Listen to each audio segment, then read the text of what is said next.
mejolo meyadalo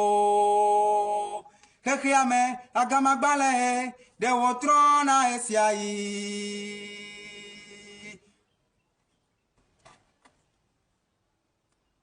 amewo vi menyo mebe nyecha meko eji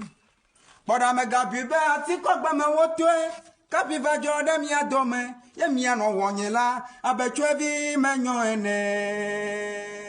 kpɔɖa nɔ megbɔ ya medzi amenuwo gbe ɖeka ko mia va dzo godogodogodogodo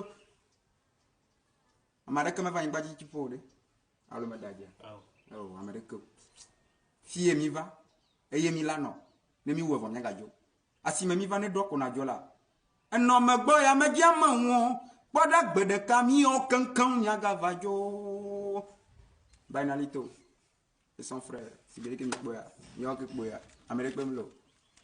côté ya plombier mi le kpoya donc ne mu xɔ chance akpoa ele xɔ plomberie zerika mi le kpoya nyɔtɔ mi wɔna ɖe kpekpe tout fini coupé